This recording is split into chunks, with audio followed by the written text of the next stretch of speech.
Hi friends, ನಮಸ್ತೆ. ಇವತ್ತು ನಂದು first kitchen mini blog start ಮಾಡ್ತಾ ಇದ್ದೀನಿ. ಇವತ್ತು ಬಂದು ನಾನು ನಿಮಗೆ ಫಸ್ಟ್ ತೋರಿಸ್ತಾ ಇರೋದು ಇವತ್ತು ಮನೇಲೇ ಮಾಡೋಂಥ ನಾಟಿ ಸ್ಟೈಲ್ ಬಿರಿಯಾನಿ ಹೇಗೆ ಮಾಡೋದು, ಅದರಲ್ಲೂ ಕೂಡ 5 ಮೆಂಬರ್ಸ್ ಇದ್ದರೆ ಎಷ್ಟು ಮೆಜರ್ಮೆಂಟಲ್ಲಿ ಮಾಡ್ಬೋದು ಅಂತ ನಾನು ನಿಮಗೆ ತೋರಿಸ್ತಾ ಇದ್ದೀನಿ. ಈಗ ಬಂದು ನಾನು ರುಬ್ಬೋದಕ್ಕೆ ಬಂದು ನಿಮಗೆ ಒಂದು ಬೆಳ್ಳುಳ್ಳಿ ತೊಗೊಂಡಿದ್ದೀನಿ, ಒಂದು ಗೆಡ್ಡೆ ಬೆಳ್ಳುಳ್ಳಿ, ಅರ್ಧ ಇಂಚು ಶುಂಠಿ, ಒಂದು 7ರಿಂದ 8 ಮೆಣಸಿನ್ಕಾಯಿ ತೊಗೊಂಡಿದ್ದೀನಿ, ಒಂದು ಇಡಿ ಆಗುವಷ್ಟು ಕೊತ್ತಂಬರಿ ಸೊಪ್ಪು ತೊಗೊಂಡಿದ್ದೀನಿ, ಒಂದು ಇಡಿ ಆಗುವಷ್ಟು ಪುದೀನ ಸೊಪ್ಪು, ಒಂದು ಅರ್ಧ ಹೋಳು ನಿಂಬೆಹಣ್ಣು. ಸ್ಪೈಸಸ್ ಬಂದು ನಿಮಗೆ ಚಕ್ಕೆ, ಲವಂಗ, ಇದು ನೋಡಿ ಇದು ಏಲಕ್ಕಿ, ಆಮೇಲೆ ಇದು ಮೆಣಸು, ಇಷ್ಟನ್ನು ಕೂಡ ನಾನು ಗ್ರೈಂಡ್ ಮಾಡಲಿಕ್ಕೆ ಇಷ್ಟನ್ನು ಕೂಡ ತೊಗೊಂಡಿದ್ದೀನಿ. ನಾನು ಸೈಡಲ್ಲಿ ಇವಾಗ 2 ಲೋಟ ಅಕ್ಕಿ ನೆನಾಕಿದ್ದೀನಿ. ಒಂದು ಅರ್ಧ ಅವರ್ ಆದರೂ ನೆನಾಕಬೇಕು. ನೀವು ನೋಡ್ತಾ ಇರ್ಬೋದು ಮಾಮೂಲಿ ಸೋನಾ ಮೊಸರಿನೇ ತೊಗೊಂಡಿದ್ದೀನಿ. ಈ ಮೆಜರ್ಮೆಂಟಲ್ಲಿ ನಾನು 2 ಲೋಟ ಅಕ್ಕಿ ತೊಗೊಂಡಿದ್ದೀನಿ. ಈಗ ಇದನ್ನೆಲ್ಲ ನಾವು ಎಣ್ಣೆಯಲ್ಲಿ ಫ್ರೈ ಮಾಡಿ ಮಿಕ್ಸಿ ಜಾರ್ಗೆ ಹಾಕಿ ನುಣ್ಣಗೆಲ್ಲ ತರ್ತರಿ ಥರ ರುಬ್ಕೋಬೇಕು. ಈಗ ನಾನು ಇದೇನು ನಾವು ರುಬ್ಕೊಳ್ಳೋಕೆ ಇದು ಮಾಡಿದ್ರೆ ಅದಕ್ಕೆ ಎಣ್ಣೆ ಹಾಕ್ಕೊತಾ ಇದ್ದೀನಿ. ಎಲ್ಲ ಇದು ಇವಾಗ ಇದನ್ನೆಲ್ಲ ನಾನು ಎಣ್ಣೆಯಲ್ಲೇ ಹುರಿಯೋದಕ್ಕೆ ಹಾಕ್ಕೊಂಡಿದ್ದೀನಿ. ಡೈರೆಕ್ಟ್ ರುಬ್ಬೋದ್ರೇ ಒಂಥರ ಟೇಸ್ಟ್ ಬರುತ್ತೆ. ನಾವು ಎಣ್ಣೆಯಲ್ಲಿ ಫ್ರೈ ಮಾಡಿ ಇದು ಮಾಡ್ಕೊಂಡಾಗೇ ಒಂಥರ ಟೇಸ್ಟು ಡಿಫ್ರೆಂಟಾಗಿ ಬರುತ್ತೆ. ಹೋಟೆಲ್ಗೆಲ್ಲ ಇದೇ ಮಾಡೋದು. ಅದಷ್ಟು ಸ್ವಲ್ಪ ಮುಖ ದೂರ ಇಟ್ಕೊಳ್ಳಿ, ಮೆಣಸಿನ್ಕಾಯಿ ಕುದಿಯೋ ಚಾನ್ಸಸ್ ಇರುತ್ತೆ.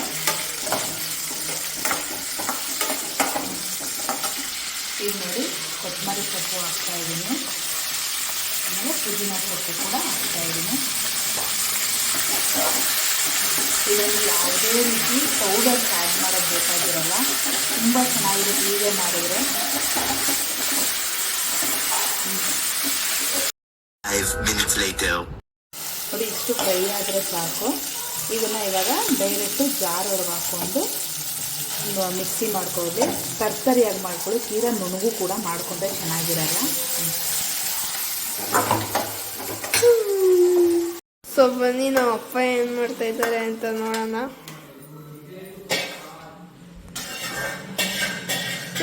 ಅಜ್ಜಿ ಇವಾಗ ಸೀರಿಯಲ್ ಮಾಡ್ತಾರೆ.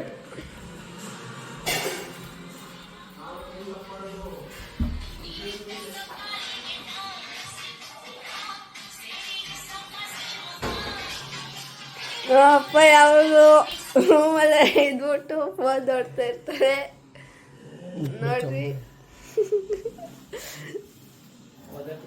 ಈಗ ಒಗ್ಗರಣೆಗೆ ಎಣ್ಣೆ ಹಾಕ್ತಾ ಇದ್ದೀನಿ.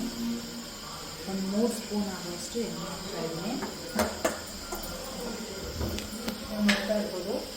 ಈಗ ಬಂದು ನಾನು ಚಿಕನ್ ಬಿರಿಯಾನಿ ಒಗ್ಗರಣೆಗೆ ಬಂದು ಪುದೀನ ಕಟ್ ಮಾಡ್ಕೊಂಡಿದ್ದೀನಿ. ಒಂದು ಅರ್ಧ ಹಿಡಿಯೋಷ್ಟು ಪುದೀನ, ಮಾಮೂಲಿ ಪಲಾವ್ ಸಾಮಾನು ಏನೇನಿರುತ್ತೆ ಎಲ್ಲನೂ, ಆಮೇಲೆ 2 ದೊಡ್ಡ ಗಾತ್ರದ 2 ಈರುಳ್ಳಿನ ನಾನು ಸಣ್ಣದಾಗಿ ಇದರ ಸ್ಲೈಸು ಸ್ವಲ್ಪ ಸಣ್ಣದಾಗಿ ಚಾಪ್ ಮಾಡ್ಕೊಂಡಿದ್ದೀನಿ.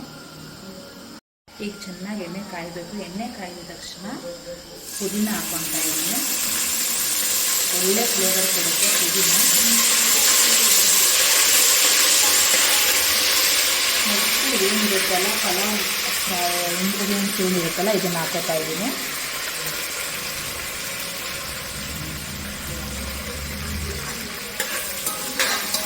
ಅದು ಚೆನ್ನಾಗಿ ಅದು ಎಣ್ಣೆಯಲ್ಲಿ ಫ್ಲೇವರ್ ಬಿಡುತ್ತೆ.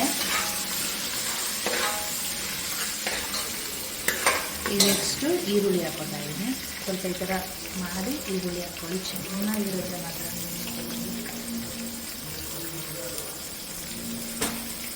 ಚೆನ್ನಾಗಿ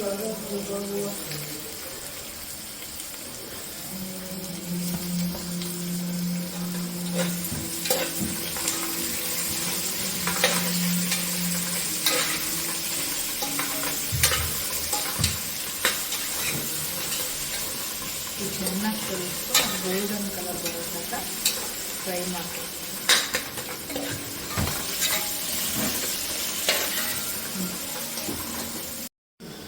ನೋಡಿ ಇದು ಚಿಕನ್ ಬಂದು ನಾನು 3 kg ಚಿಕನ್ ತೊಗೊಂಡಿದ್ದೀನಿ. ಇದು ನಾನು ಬಂದು 2 kg ಚಿಕನ್ ಇಟ್ಟು ಸ್ವಲ್ಪ ಕಬಾಬು ಕೂಡ ಮಾಡಿದ್ದೀನಿ. ನನ್ನ ಮಗನಿಗೆ ನಾನು ಮಾಡೋ ಕಬಾಬ್ ಅಂದರೆ ತುಂಬ ಇಷ್ಟ, ಹಾಗಾಗಿ ಕಬಾಬ್ ಮಾಡೋದಕ್ಕೆ. ಈಗ ಬಂದು ಚಿಕನ್ನು ಸ್ಲೈಸ್ ನೋಡ್ತಾ ಇರ್ಬೋದು, ನಾರ್ಮಲ್ ಸ್ಲೈಸೇ ಇದೆ. ಇದನ್ನೆಲ್ಲ ನೋಡಿ ನೀವು ನೋಡ್ತಾ ಇರ್ಬೋದು ಗೋಲ್ಡನ್ ಬ್ರೌನ್ ಆಗಿದೆ. ಇಷ್ಟ ಆದರೆ ಸಾಕು, ತೀರಾ ಫ್ರೈ ಮಾಡೋದೇ ಬೇಡ. ತೀರಾ ಚಿಕನ್ ಹಾಕ್ತಾ ಇದ್ದೀನಿ.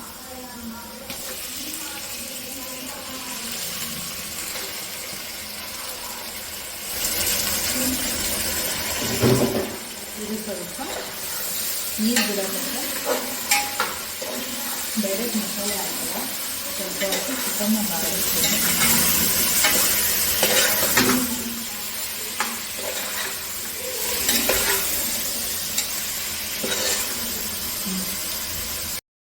ಟೊಮೊಟೊ ಕಟ್ ಮಾಡ್ಕೊತಿದ್ದವ್ ನೋಡಿ. ಇದಕ್ಕೆ ನಾನು ಒಂದು ಟೊಮೊಟೊ ಚೆಂದಾಗಿ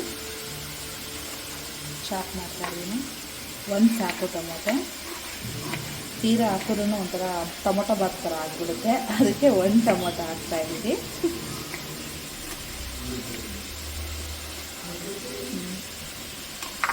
ಉಪ್ಪು ಬಂದು ನಮ್ಮ ರುಚಿಗೆ ಎಷ್ಟು ಬೇಕೋ ನೋಡ್ಬಿಟ್ಟು ಹಾಕ್ಕೊಬೇಕು. ಸ್ವಲ್ಪ ಅರಿಶಿನ ಹಾಕೊತಾ ಇದ್ದೀನಿ, ಸ್ವಲ್ಪ ನೋಡಿ ಹಚ್ಚಿರೋ ಅಂತ ಒಂದು ಟೊಮೊಟೊ ಅವಾಗಲೇ ಹಚ್ಚಿದ್ನಲ್ಲ ಅದನ್ನ ಹಾಕ್ತಾಯಿದ್ದೀನಿ. ಈಗ ಒಂದು ಮಿಕ್ಸ್ ಮಾಡಿ, ಜಾಸ್ತಿ ಕೈಯಾಡ್ತಾ ಇರಬೇಡಿ, ಚಿಕನ್ನು ಪೂರ ಒಂಥರ ಮ್ಯಾಶ್ ಥರ ಆಗಿಬಿಡುತ್ತೆ, ನೋಡ್ಕೊತಾ ಇರಿ. ಈಗ ಈ ಟೈಮಲ್ಲಿ ಆವಾಗಲೇ ನಾನೇನು ಹುರಿದಿದ್ನಲ್ಲ ಎಣ್ಣೆಲಿ ಏನು ಫ್ರೈ ಮಾಡ್ಕೊಂಡಿದ್ದೆ ನೋಡಿ, ಆ ಮಸಾಲೆನ ಇವಾಗ ಹಾಕ್ತಾಯಿದ್ದೀನಿ. ನೀವು ಈ ಥರ ಒಂದು ಸತಿ ಫ್ರೈ ಮಾಡಿ ಟೇಸ್ಟೇ ಬೇರೆ ಥರ ಬರುತ್ತೆ. ಸ್ವಲ್ಪ ಮಿಕ್ಸ್ ಮಾಡ್ಕೊಳ್ಳಿ. ಅದೇ ಜಾರಿಗೆ ನೀರು ಹಾಕ್ಕೊತಾ ಇದ್ದೀನಿ. 2 ಲೋಟ ಅಕ್ಕಿಗೆ 1 ಚೊಂಬು ನೀರು ಹಾಕ್ತಾಯಿದ್ದೀನಿ. ಕೆಲವು ಲೋಟ ಅಳತೆ ಇರುತ್ತೆ, ನಮ್ಗೆ ಲೋಟ ಅಳತೆದಲ್ಲಿ ಬರಲ್ಲ. ನಾನೇನು ಈ ಥರ ಚಂಬಲ್ಲಿ ಹಾಕ್ತಾಯಿದ್ದೀನಿ. ಈಗ ಬಂದು 2 ಲೋಟಕ್ಕೆ 1 ಚೊಂಬು ಮೆಜರ್ಮೆಂಟು. ಇದು ಸ್ವಲ್ಪ ಕುದಿ ಬರಬೇಕು. ನಾನು ನೆನೆಸ್ಕೊಂಡಿದ್ನಲ್ಲ ಆ ಅಕ್ಕಿ ಹಾಕ್ತಾಯಿದ್ದೀನಿ. ಈಗ ನೋಡಿ ರೈಸ್ ಹಾಕಿದ್ದೀನಿ. ಇವಾಗ ರೈಸ್ ಹಾಕಿದ್ಮೇಲೆ ಒಂದು ವಿಜಿಲ್ ಬರೋದಾಗ, ಒಂದು ವಿಜಿಲ್ ಬರೋಷ್ಟರಲ್ಲಿ ಹಚ್ಚಬೇಕು. 5 minutes later. ಈಗ ಒಂದು ವಿಜಿಲ್ ಆಗಿದೆ, ಓಪನ್ ಮಾಡ್ತಾಯಿದ್ದೀನಿ. ತುಂಬ ಕಲರ್ ನೋಡ್ತಾ ಇರ್ಬೋದು, ಗ್ರೀನ್ ಕಲರ್ ಬಂದಿದೆ ಬಿರಿಯಾನಿ. ಪೀಸು ಅಷ್ಟೇ ತುಂಬ ಚೆನ್ನಾಗಿ ಬಂದಿದೆ. ಇದನ್ನು ಜಾಸ್ತಿ ಮಿಕ್ಸ್ ಮಾಡಬೇಡಿ, ಕೆಳಗಡೆಯಿಂದ ಒಂದು ಸತಿ ದಮ್ ತೆಗೀರಿ. ಬಿರಿಯಾನಿ ರೆಡಿ. ಸುಲಭವಾಗಿ ಮಾಡ್ಕೊಬೋದು, ಆರಾಮ್ಸೆ ಈಸಿಯಾಗಿ ಮಾಡ್ಬೋದು. ದೊನ್ನೆ ಬಿರಿಯಾನಿ ತುಂಬ ಚೆನ್ನಾಗಿರುತ್ತೆ.